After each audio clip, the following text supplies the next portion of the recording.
How does this improve our day-to-day quality of life as what is happening to our neighborhood? Because it is just constantly getting impacted in a negative way. People are homeless for a reason, right? And if you can help to deal with some of those root causes. Sometimes mental illness is some of the problem, and they need case management to understand that. Hi, come on in. Right into the back. Thanks. So sorry you can't come in tonight.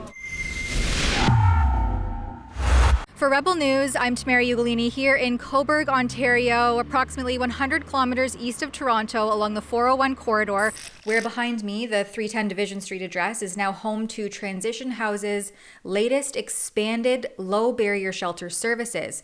It opened in November after being awarded $2.3 million by the county last year. This followed a provincial funding boost in May of 2023 called a historic 48% increase in homelessness funding.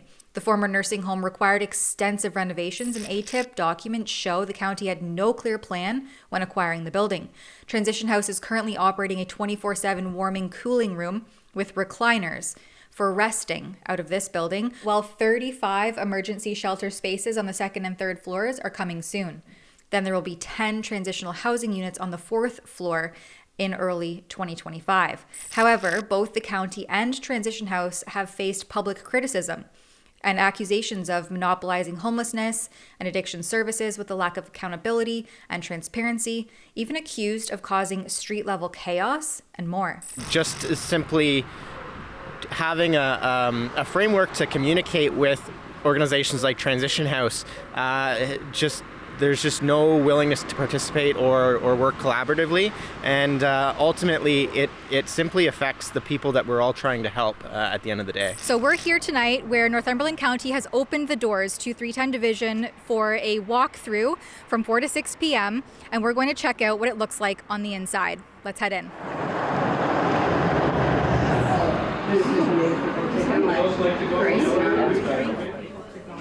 You weren't able to come earlier for the media, were you? Oh, I didn't realize there was an earlier media. Yeah, we sent out media releases for that. Oh, okay. Where did you send those? To all of the media contacts. Okay. I'll get Kate to chat with you just for a second. Sure, thanks. Because we don't want to disrupt the open house. No, of course, and that's obviously not our intention. Hi, come on in. Right into the back. Thanks. So sorry you can't come in tonight. And why is that? We had an actual briefing for the media from 3:30 to 4. Are you Kate Campbell? I am. You're the media communications coordinator, is that correct? Take a step to the side Yeah, for a second. come on Yeah. in here. So we're not doing interviews right now tomorrow, so No, if you'd like to book a but time, we can have how that did you decide who was or wasn't invited to the media?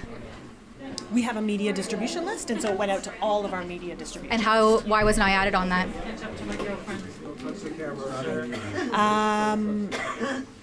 We've never worked with you before. Well, you just responded to my media request last week very succinctly and kindly, so why wasn't I added to the list? You didn't ask to be added to the list? Did anyone let me know that I had to request to be added to a media contact list? Yes. Really? Yes. Somebody did say that to me, that I had to request to be added? No. You just said yes. Most of our media partners have asked to be added to the list. We wouldn't add you proactively, but if you are interested in being added to the list, we can have that. I mean, obviously, I'm interested in this report. so we can do that. And what's happening here. Don't touch me. Do not touch me. Thank you very much. Obviously, I'm interested in this.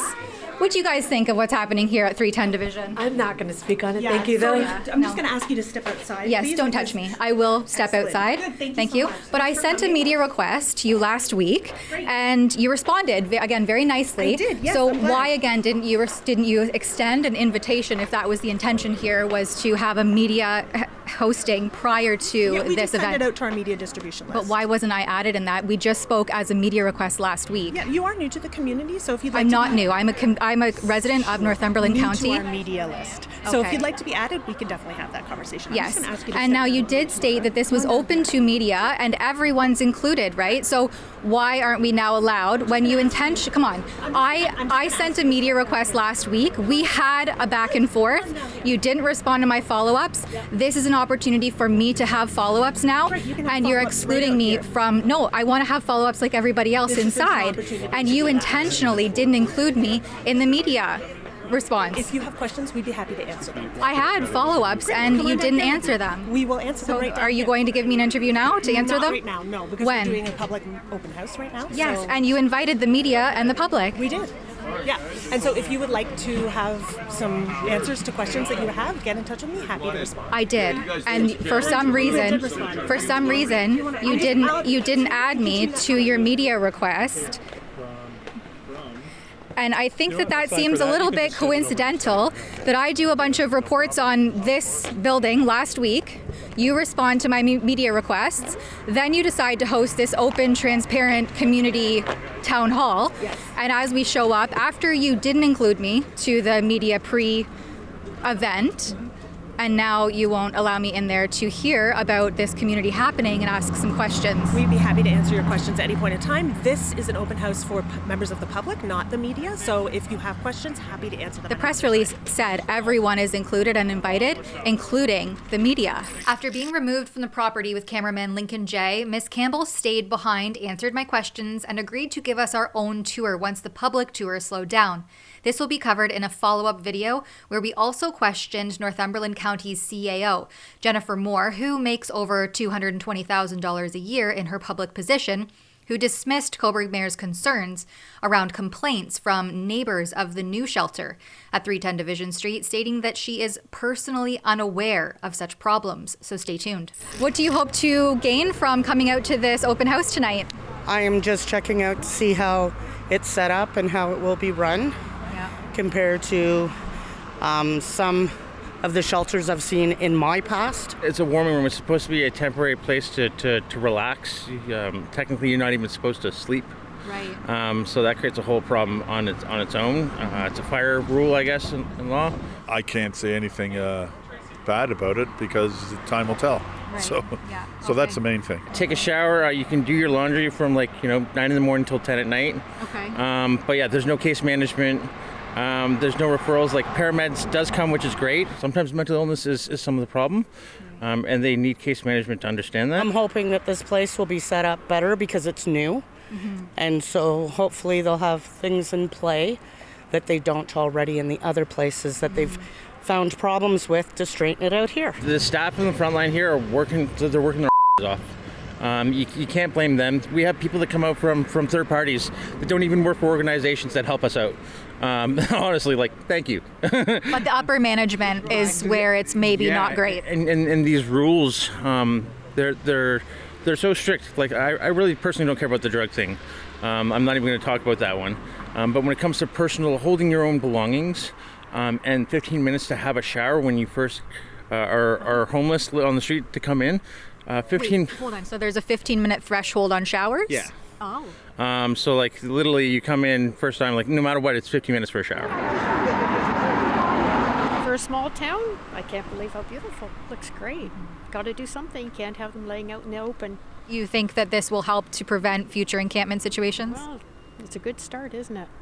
I don't think it's a permanent solution, but it's a great stepping stone. People are homeless for a reason, right? And if you can help to deal with some of those root causes and provide some solutions for them to come to peace with some of their past, their future is bright. As a neighbor to Transition House, both 10 Chapel and now this expansion at 310 Division Street, what are your concerns and what are you living through? Well, I've been here 4 years. And I attended all the session meetings 8 or 10 months ago, asking how is it going to be run differently, because it had failed prior to, and we couldn't get answers from them. We still find that we're dealing with police, first responders, drug paraphernalia, loitering, garbage. I've had 5 attempted break-ins. I live in fear in my house and outside of my house. There's an element, obviously, of addiction that needs to be addressed in some of these situations. And I can understand how residents who live right here might feel intimidated. I mean, obviously some of them come pretty high and drunk, and I don't know if I'd want that in my backyard. We've had to suffer a lot, and with the encampment being disbanded, so a lot of it migrated to our area. And it's just, I wasn't reassured after hearing what they had to say tonight about how things are going to be run differently, and the fact that they're claiming there has been no issues. How does this improve our day-to-day quality of life as what is happening to our neighborhood? Because it is just constantly getting impacted in a negative way. Only half of the people that are homeless have addiction problems. The other half is just housing issues, or they're fleeing from trauma in their life. So if we could help deal with some of those things, it'd be good. So I've been here for 4 years. I see the same unhoused that are not getting the help they need. They're falling through the cracks. They're not set up for success. So I feel like this is just a larger, state-of-the-art, improved building or location. But what services or, how have they, what have they learned? What are they going to do differently? Security-wise, yes, I'm being woken up at 1 a.m. in the parking lot behind in my bedroom with lights being shone into my house and getting my dogs riled up and into my bedroom because there's people camping out there, for security measures. But then it's impacting us. It comes at our expense. When they talk about the clients or their client or clientele, and what they have in mind, we're trying to imagine, how is this going to work?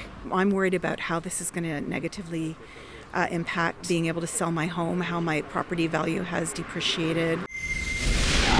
The chaos and disorder that is unfolding on Canadian towns and streets is happening all across the country. If you'd like to get involved, sign our petition, and stay up to date on this kind of reporting, head on over to fixourcities.com. That's fixourcities.com.